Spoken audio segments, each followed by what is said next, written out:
Hey Robert, thanks for joining. Hello. Yeah, thanks for having me. Yeah, how you holding up? You're out in Colorado, right? Yeah, I'm in Boulder area. I'm actually doing surprisingly decent. We're still, we're all working remotely. The business is still going. We actually had a record sales month last month.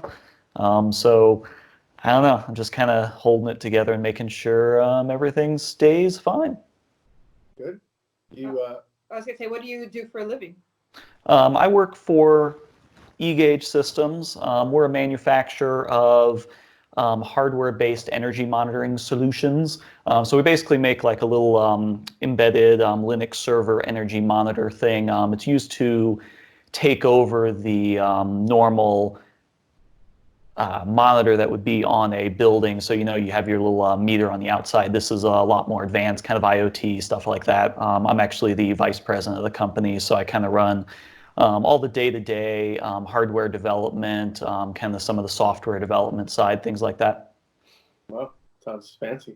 Yeah, it's very, very fancy. That's awesome. So you post some YouTube videos. You have a lot of YouTube content, a YouTube channel. Um, you post videos out of like a really sweet looking shop. So can you tell us about that a little bit? Yeah, so I've been doing videos for over a decade. Some people might remember me back in the SparkFun days. That's where actually a lot of the builders remember me from. So I was like the face of SparkFun Electronics for so many years. I was a product manager for them, and I did weekly videos through that. And when I left SparkFun, I decided to start my own channel and kind of built up a shop in my garage and started doing videos out of that, and became kind of popular with some of the builders and some of the other people. So that's when I kind of started getting into combat robots. And yeah, I have a pretty cool shop out here, sponsored by Tormach. So I've got a Tormach. I've got an Avid CNC, which we actually just picked up as a sponsor for Copperhead after I actually went out and bought that machine, and then we started chatting a little bit, and they're like, dude, we like what you're doing. And so we kind of formed a little relationship after that.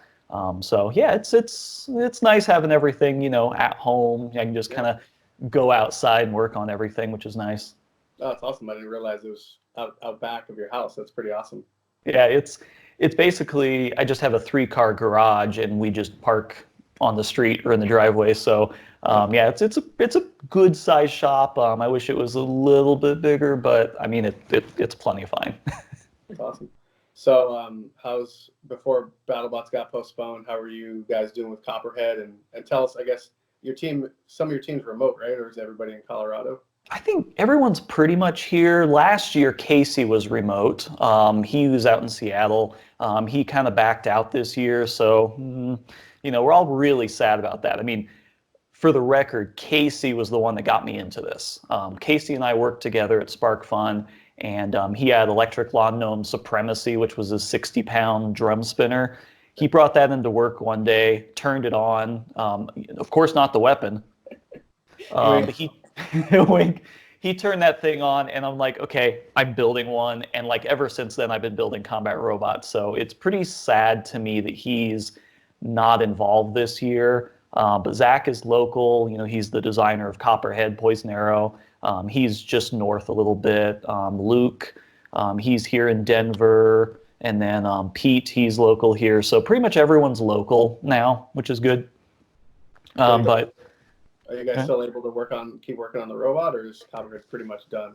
Um, we really aren't working on it right now. We were doing pretty good. We were working on it before this whole thing happened, and I actually picked up Avid as the sponsor, and they have a huge machine shop, which is amazing. So they actually made a lot of our parts. So got one of our wheel hubs. So all nice machined out of nylon. Oh, what else we got down here? Just So we think went a what little. you have under the table. Oh yeah, just where I keep them. So we got all new pulleys, so all nice and pretty. Look at that machine's loveliness.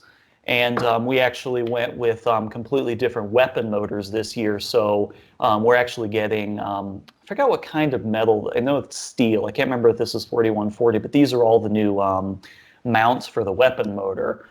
So What we did different this year is we kind of sat back and, through my recap videos that I have on my YouTube channel, we kind of did like a deep dive into every fight, what failed, what went wrong.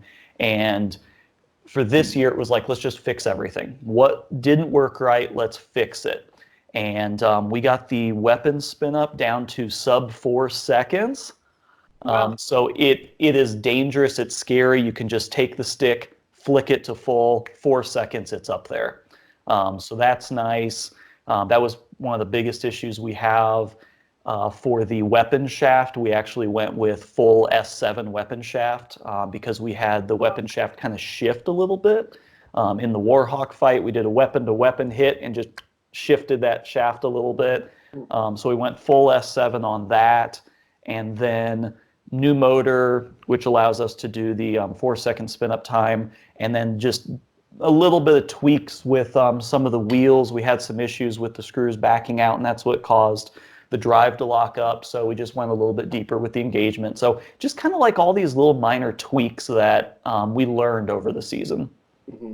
Well, I mean, I loved Copperhead, the style last year with like really, really compact, dense, super dense, Yeah. really thick steel frame. Like, I mean, the thing looked indestructible. Yeah, and it's, we definitely had some teething issues. It was brand new bot, and we all know how that goes. New bots always have some weird issues that pop up. And new team, we weren't really on the same page with like, oh, did you Loctite this? I Loctite this, just that kind of thing. So we got a little bit better at that, and just kind of learning what that design can do. And like when we fought Kronos, we didn't think that Kronos could bend that frame. I don't think anyone there thought that that frame was going to bend out, and it did. Yeah, and I think that was an issue with like hole positions, right? Like just the section thickness through where you guys place holes just made it really weak right behind that, the mid rail or whatever. Yeah. So for this year, we actually have AR500 cross beams that if we go against a horizontal, we can actually just weld those forks together. And so we get like a tie rod essentially up front that will hold those forks. Because it was either that or we just scrap the robots completely and rebuild them from scratch. There was no way to salvage that, without just completely redoing it. Gotcha. Because was it an all welded frame, or I think that. Yep. Oh, okay. And that was new for me. I'm not anything, but I'm kind of more in the CNC camp. All my bots are kind of serviceable, and you can break them down. It's all machine components. So this was really new for me to see something that was one piece all welded together, and you can't really do much servicing. Once it's just done, and it took us, man, like 2 months to get that whole thing all welded together. So it's a lot of work welding the frames. Mm-hmm. So are you guys going to go with a similar process or design for like the welded frame this year, or is it going to be a little bit more modular? So last year we built 3 robots and pretty much 3 full frames, and we had one of them, the side got damaged in that Kronos fight, and every other frame, every other piece is perfectly fine. So now we're left with 2.5-ish robots. So we're just going to stick with that. The frame is 1-inch hardox, and that was relatively expensive. And it was a little bit time consuming to jig everything up and get it all welded. And we had some welds that were like 2-inch gusset welds in the corners, and that's time consuming. So we're not going to mess with that. So we're just sticking with the old frame, and we're just going to use those cross members and other things like that if we run into trouble. So the old frame's backwards compatible with the new, or I guess forwards compatible with the new motors and everything. Yeah, there's really, other than what I'm showing here, just with some of the new pulleys and whatnot, not a lot has changed. We freed up a little bit of weight, so we're doing a thicker top plate, because Scorpios really, you look at that weapon and it's like, oh, that's totally small, it's not going to do anything. And then it comes down on top and you're like, okay, my whole top panel's pringled up. It's pretty amazing what just one little hit can do. So we're going with, I think we had 1/4-inch, we're going with 3/8-inch. We had AR 400, we're going with AR 500. So yeah, just kind of beefing everything up. And they got through 1/4-inch AR 400? It didn't get through it, but it bent it up. We had, I want to say we had 3/8 or half-inch UHMW on top or on bottom. Yeah, we had the panel, then a slab of UHMW, and then that bolted in. And it actually compressed the UHMW enough to where you can see all the electronics inside imprinted on the UHMW, and the whole top was bent up. And Casey and I spent like an hour on the press bending it back to where it could fit again. And it was just that one little hit at the end. That's crazy. Yeah. Yeah, I think that's the funny thing about these robots, is 250-pound robots. Like when you talk to someone who doesn't compete, but they watch a show or they're intimate with the show, getting a sense of scale or explaining how big these robots are, how much energy they have, how fast they are to people is like, it's frustrating almost. Not, I mean, kind of. Yeah. No, It's like, yeah, you build this thing, like when we were building Copperhead, I was new to heavyweights and I was new to battle bots in general. And I'm sitting there building this thing and I'm like, there is no way that this is going to bend. There's no way this is going to break. But in the back of my mind, I'm like, nope, it is. And you got to like put that in the back of your mind that it will happen. You just got to kind of figure out how. And then you see it break in one hit and you're like, okay. yeah, It's sobering. puts it in perspective for sure. Well, a few weeks ago, you posted a video showing just how loud Copperhead is in person. Because Yeah. that's something even you can't even see it, hear it through the TV show, really. So I thought that was really cool and kind of a way to connect people with the reality of what we're doing. Yeah. Like Yeah. Like decibels of like a jackhammer or a plane or whatever. Yeah, Yeah, and I'm hoping to I'm trying to think of a few of these videos. I have a couple planned out. Like I'm going to see if with a little bit of weight on top, if Copperhead can like, tow my car, things like that, just to kind of give some perspective of what these things can do. But yeah, when I was doing the sound of the drum video, it's one of those things that I come from, my previous career was actually, I was in like high-end audio and stuff like that. So I have kind of a nice, stereo setup in the living room. And, I went back and forth between that, sitting back in the couch, like listening, and you're like, yeah, that's how it sounds. That's how it's supposed to sound. And really editing that footage to make sure that it really sounded like you were there. And I mean, it's scary. It's scary to be in front of these things. Oh yeah, for sure. Yeah, this year we actually didn't change the weapon setup for Witch Doctor too much. So we decided not to spin it up while we were here because it's so scary that it's really only worth taking the risk if you're really testing something specific, So Yeah. we figured we'd wait until it was in the test box, although that date's obviously been pushed out. Yeah. And like our robot, like our weapon doesn't really generate like a death hum or whatever, like Yeah. and so when we spin it up, it's like, okay, yeah, that's fast, but I mean, probably, I don't know, it's probably half of what Copperhead, I think, spinning even. And yeah, it's just that chop, just Yeah, coming through that so close, because I mean we're within like half an inch towards the body, so yeah, it's just that air chopping coming through. Yeah. Yeah, So, I feel like that's Zach's style too. He likes to build really small, compact things. Yeah. Oh yeah. Poison Arrow really set the bar for that, for sure. So you guys aren't changing your weapon setup, because you guys had a lot of problems with that last year. Well, we changed. kidding. So yeah, I mean the weapon motors we changed when we got into the top 16. We changed those to different motors, so long mags. So I mean we're not, and then that worked well for us in Vegas as well. So we didn't change that part of it, I think. We were redesigning during the season, so Yeah. My joke was towards the end of the season, you guys were just murdering people. It was good job on that. It was really good. Yeah, as you know, everything is being pushed like to the absolute limit though. So now it's the point of like the motors work pretty well, but we need to figure out when to replace them right before they break, because they will break. They're not going to make it forever. So. And we've seen more self-inflicted damage last year than we ever had. Like the Gigabyte fight, we were still on short mags then, but we used our weapon shaft as a 1.5-inch titanium, and we've used that literally forever. Like every robot we've ever built has that same thing.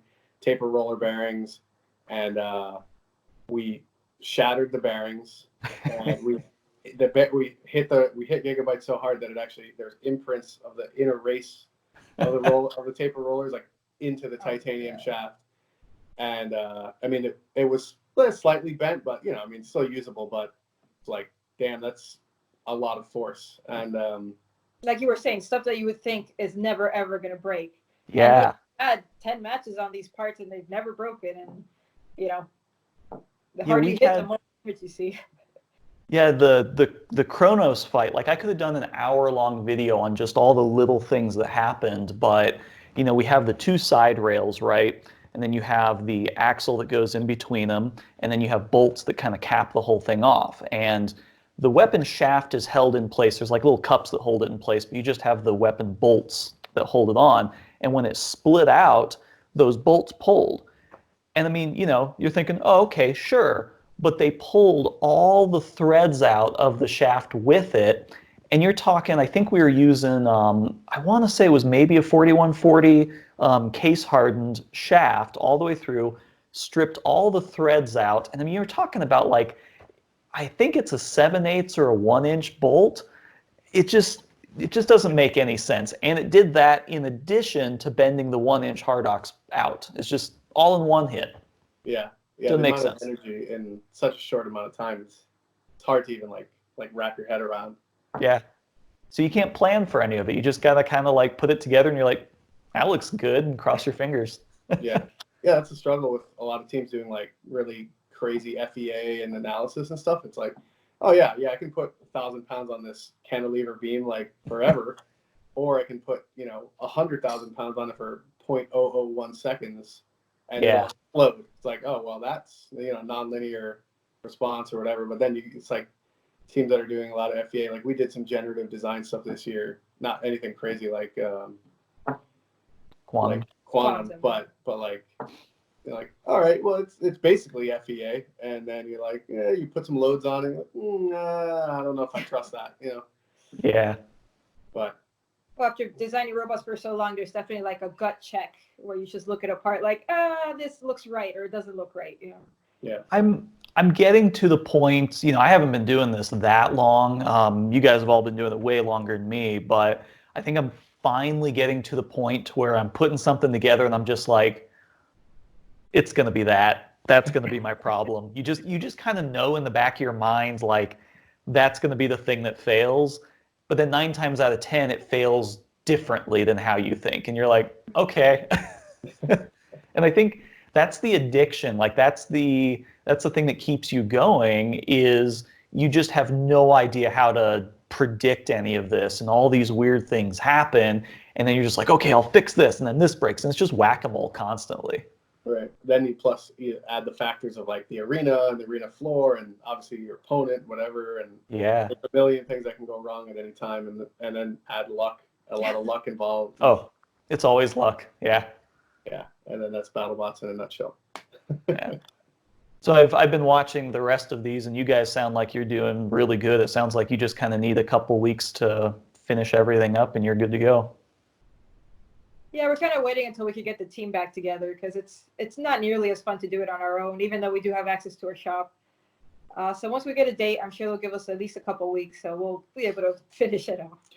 Yeah. It would be nice. It would be nice, yeah. Yeah, but I mean, a lot of the teams are using the time. Some teams can't use the time. Like a lot of teams are not. Like we're not really that motivated to use the time, I guess. Yeah. Because we're kind of just the robot. There's not huge changes to the robot, so a lot of the mechanics of it are vetted out already. So I don't think we and like Indra said, like our team involvement, everybody on the team's been super awesome and really involved this year and last year too. But it just doesn't feel the same working on the robot without them. So hopefully when we get back to regular life, we'll have enough time to get everybody down, finish off what needs to be finished, and then go fight some robots with our friends. Yes.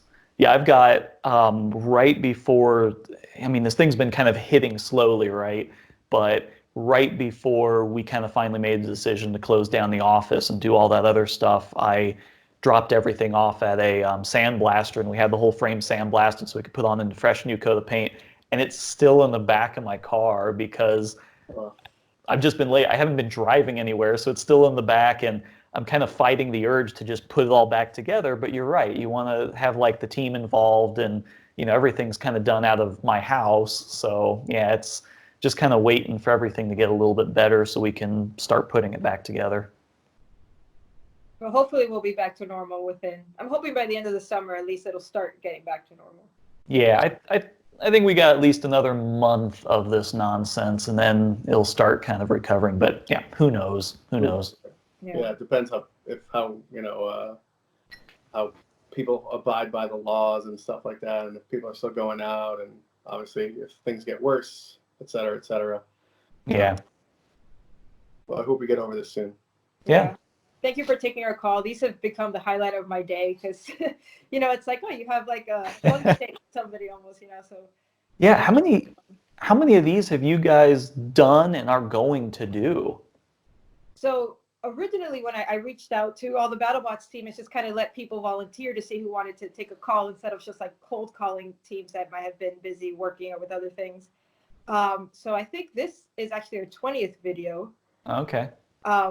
And like you said, things have been changing so rapidly. When we started, I thought I have way too many people lined up. The quarantine's not going to last this long. Now, there's like 80 teams. I'm like, I hope we don't get through everybody because then we're going to have been home for 80 days, but it's looking more possible. So Yeah. yeah, we're happy. We're talking to teams we've never met also, not just teams that we're already friendly with. So that's been fun. Nice. Yeah, we'll keep them going as long as we're home.